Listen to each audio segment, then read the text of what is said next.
They said I couldn't handle money. Said I'd waste it. Said I'd lose everything. So when my grandmother died, they didn't just question me. They cut me out. Signed papers behind my back. Moved funds I didn't even know existed. My own family. My brother smiled at me at the funeral, while transferring what was supposed to be mine. And the worst part, they thought I'd never figure it out. They thought I was still the same woman they used to mock. They were wrong. My name is Claire Whitmore. I'm 52 years old, divorced, one grown daughter. And for most of my life, I was the family disappointment, not because I failed, but because I didn't play their game. My brother Daniel, golden child, corporate banker, perfect credit, perfect suits. My mother still introduces him as my successful son. Me. I ran a small interior design business. It wasn't flashy, but it was mine. Still, every Thanksgiving, every Christmas, it was the same conversation. You should really let Daniel help manage your finances. You've never been good with money, Claire. Remember the salon business? I remembered.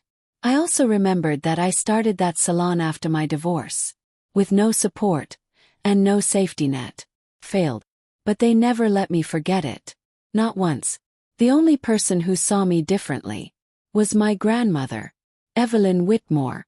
She never called me careless. Never called me reckless. She said something I didn't understand back then. Claire, you don't waste money. You just haven't had the chance to multiply it yet. She believed in me, more than I believed in myself. And before she passed, she called me. Her voice was weak, but clear. Claire, I've taken care of you. I thought she meant emotionally. I didn't realize. She meant something else entirely. The funeral was quiet, controlled, too controlled. Daniel handled everything. The lawyer was already there. Documents ready. Envelopes sealed. I remember sitting there thinking, why does this feel organized? Like something had already been decided. Then the will was read. And that's when everything shifted. Daniel cleared his throat. Spoke like he was reading a report. Grandmother left the estate under structured management, due to concerns over financial stability among beneficiaries. I frowned. What does that mean? He didn't look at me. It means I'll be managing the assets. The room went silent. I laughed. Actually laughed. Okay, managing what, Daniel? He finally looked at me and smiled. Not kindly. Everything. That's when I learned the truth. My grandmother didn't just leave memories. She left money. A lot of it. Real estate. Investments. Accounts I had never heard of. Millions. And somehow, Daniel was in control of all of it. Legally. Final. I'm just protecting it, he said. From who? I asked. He tilted his head. From bad decisions. There it was. The label. The one they had used my entire life. My mother chimed in softly. This is for the best, Claire. For the best. I walked out before I said something I couldn't take back. But inside, something broke. Let me ask you something. What would you do if your own family decided you weren't worthy of what was rightfully yours? Would you walk away? Or would you fight? Because at that moment, I made a decision. They weren't going to control my story anymore. For weeks, questioned everything. Maybe they were right. Maybe I was bad with money. Maybe my grandmother knew that. Maybe this was her way of protecting it. That thought haunted me. Until one day, I found something that changed everything. It was an old envelope, tucked inside a book my grandmother gave me years ago. I almost missed it. Inside was a letter, handwritten, dated 3 months before her death. My hand shook as I opened it. Claire, if you're reading this, then something isn't right. I know how they see you. I've heard the whispers. But I want you to understand something clearly. I did not build my wealth by trusting the loudest voice in the room. I built it by trusting instinct. And yours is stronger than you think. I left something in your name. Not through the main estate. They won't know about it. Not unless you tell them. Use it wisely. Not to prove them wrong, but to prove yourself right. Love always. Grandma. My heart was racing. Left something in my name. Separate from the estate. It meant Daniel didn't control everything. Not even close. And for the first time, I wasn't confused. I was focused.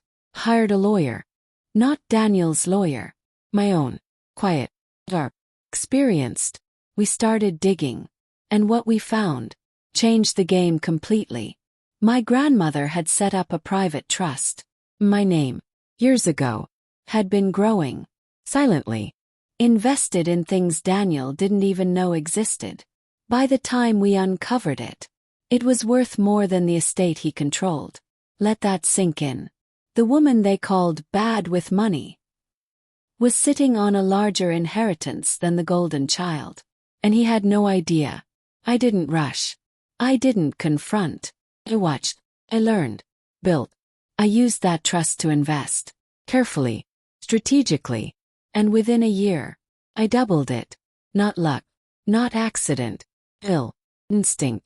Exactly what my grandmother saw in me. It happened at Thanksgiving. Same table. Same people. Same tone. Until I spoke. I want to review the estate management. Daniel smirked. Claire, we've been over this. No, I said calmly. We haven't. I slid a folder across the table. His smile faded. What is this? Proof, I said. Inside that folder was everything. The trust, the value, the growth, and one final document. A legal challenge. 'Cause now, I had leverage and evidence that he had made decisions without full disclosure. 6 months later, Daniel stepped down. Voluntarily. Or at least, that's what everyone was told. The estate was restructured. Equally. Fairly. And me. I didn't just walk away with my inheritance. I walked away with control, respect, and something they could never take from me again. My voice. They called me bad with money. They laughed at my failures. They underestimated me. And in the end, that was their biggest mistake. 'Cause sometimes, the person you overlook is the one who changes the entire game. If this story hit you, if you've ever been underestimated, dismissed, or betrayed by the people closest to you, then this channel is for you. Subscribe to RevengeEcho for more stories of power, comeback, and justice. Because the best revenge is becoming everything they said you couldn't be. I didn't celebrate when I found the truth. I didn't call anyone.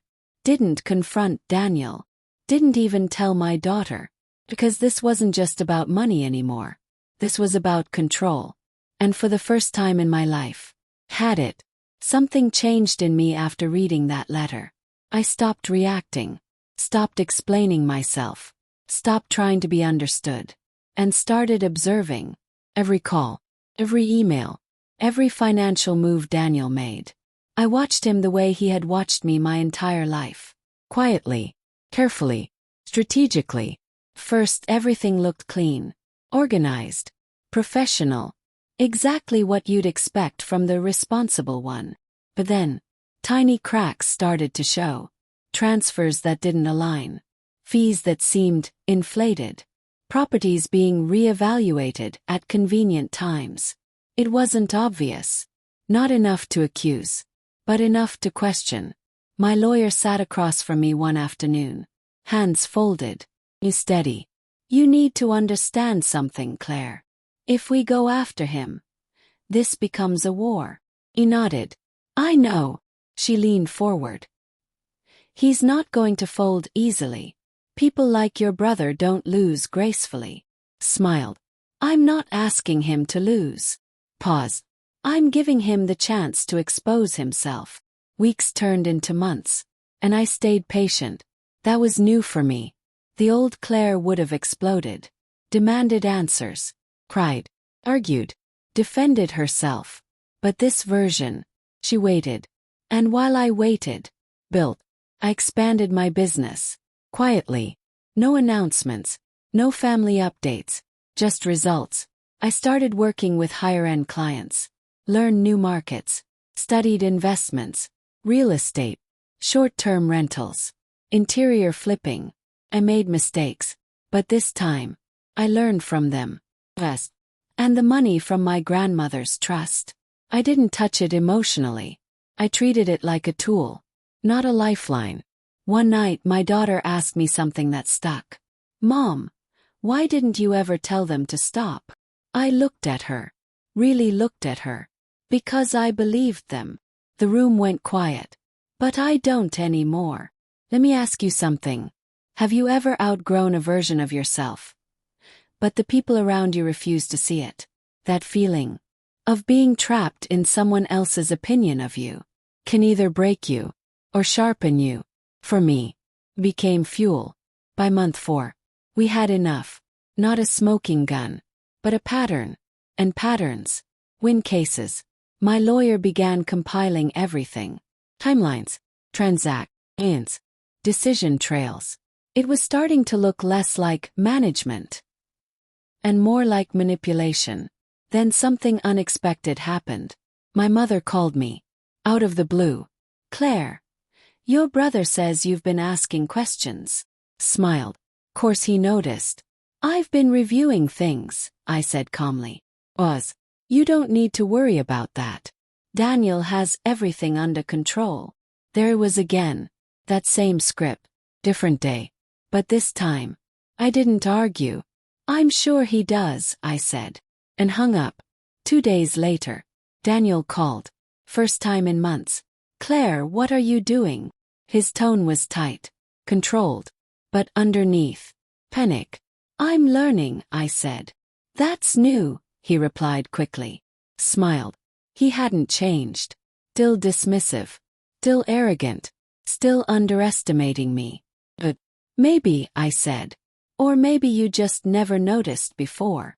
Silence. "If you're planning something, don't." There it was. Fear.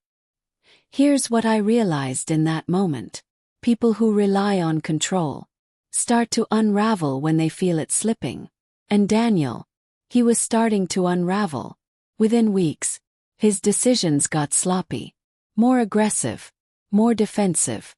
He started moving money faster, restructuring assets, trying to secure things. But in doing that, he created exactly what we needed. Proof. My lawyer called me one evening. "We're ready." Just 2 words. But they carried weight. "Are you?" she asked.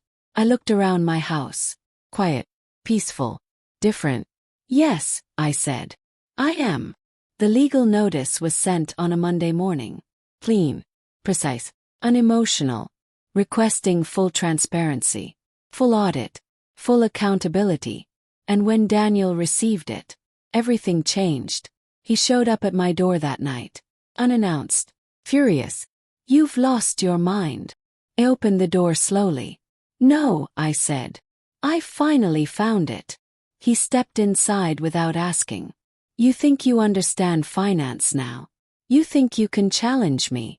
I didn't raise my voice. Didn't match his energy. "I don't think," I said. "I know." That moment was the first time in our entire lives that Daniel didn't have the upper hand. And he felt it. You could see it in his eyes. That flicker of doubt, of uncertainty, of realization.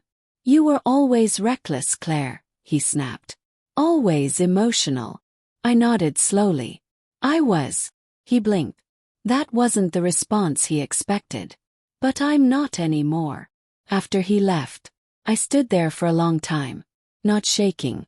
Not crying. Just steady. Because I knew something he didn't. This wasn't just about exposing him anymore. It was about replacing him. Taking back what was mine.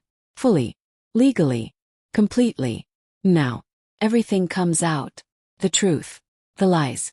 The final collapse. Because when the audit was complete, didn't just reveal mistakes. It revealed something much worse. Something Daniel could never explain away. If you're feeling this story, if you've ever been underestimated, controlled, or dismissed, stay with me. Subscribe to RevengeEcho. Because the quiet ones, they don't lose. They prepare. The audit took 6 weeks. 6 long weeks of silence. No calls from Daniel. No messages from my mother.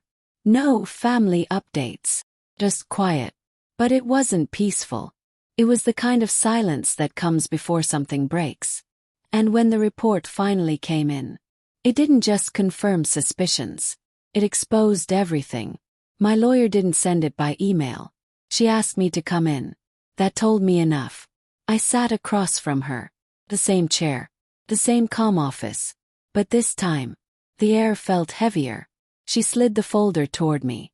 "Before you open it," she said carefully, "you need to understand something." I looked up. "This changes everything." I opened the folder. Page after page. Transaction logs. Asset movements.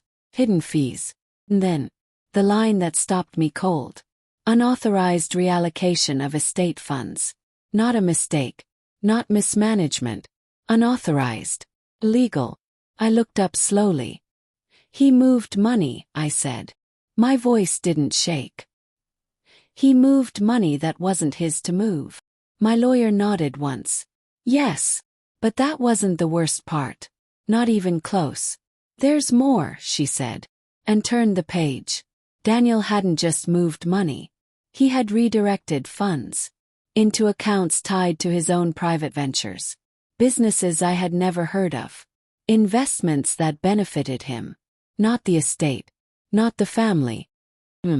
Let that sink in. The man who called me irresponsible had been quietly draining the very inheritance he claimed to protect. Not recklessly. Not impulsively. Strategically. Calculated. Hidden behind management. And suddenly, everything made sense. The control. The urgency. The defensiveness. He wasn't protecting the estate. He was protecting himself. Let me ask you something. What hurts more? Being underestimated? Or realizing someone you trusted used that against you? Because that moment didn't break me. Clarified everything. "We can file immediately," my lawyer said. "Civil case. Breach of fiduciary duty. Possible criminal implications." Criminal. The word hung in the air. Heavy. Final. This wasn't family tension anymore. This was consequences. I didn't cry. Didn't hesitate. Didn't ask for time. "Do it," I said. And just like that, the quiet war ended. And the real one began. The lawsuit hit fast. Clean. Precise. Every detail backed by evidence. Every claim supported. And when Daniel received it, there was no anger this time. No shouting. No surprise visit. Silence. Days later, calls started. Not from Daniel. From my mother. Her voice was different. Shaken. "Claire, what is this about a lawsuit?" I didn't soften. "It's about the truth." "Your brother says this is a misunderstanding." "Of course he did. They always are," I replied. "Here's the thing about truth. It doesn't need to shout. Just needs to stand." And slowly, people started to see it. The documents. The numbers. The patterns. Even my mother couldn't ignore it anymore. Daniel finally called. No arrogance this time. No superiority. Just tension. "We need to talk." I agreed. One meeting. Neutral place. Lawyers present. No family filter. We sat across from each other. Same as always. But nothing felt the same. He looked tired. Worn. Like someone who hadn't slept. "You went too far," he said. I held his gaze. "No," I said quietly. "You did. They're twisting things," he snapped. "It's not what it looks like." I didn't raise my voice. "Then explain it." He opened his mouth. Closed it again. 'Cause there was no explanation. Not one that held. Not one that erased the paper trail. That was the moment. The exact moment. The power fully shifted. Not when I found the trust. Not when I filed the case. But right there. When he realized. He couldn't talk his way out of this. Didn't go to trial. It didn't need to. The evidence was too strong. Too clean. Too undeniable. His lawyers knew it. He knew it. And eventually, He folded. Full financial restitution. Control of the estate removed from him. Reassigned. Properly structured. Transparent. Cool. And Daniel, he didn't just lose control. He lost credibility, reputation, authority, everything he had built his identity on. People expect victory to feel loud, explosive, satisfying in a dramatic way. But the truth felt calm, like something finally settling into place. No chaos, no revenge speech, just balance. My mother came to see me weeks later. No script, no defense, just quiet. I didn't see it, she said softly. He nodded. I know. She looked at me differently. Not like the careless daughter. Not like the mistake. But like someone she didn't fully understand before. I was wrong about you, she said. I didn't rush to comfort her. Didn't dismiss it. I know, I said again. 'Cause the truth is, this was never just about money. It was about identity, with power, and finally, owning all three. They called me bad with money. They used my past against me.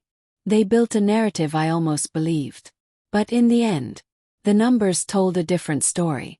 And so did I.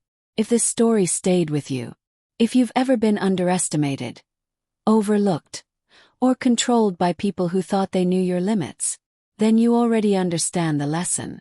Backhand index pointing right. Subscribe to RevengeEcho for more stories where truth wins, power shifts, and silence turns into strength.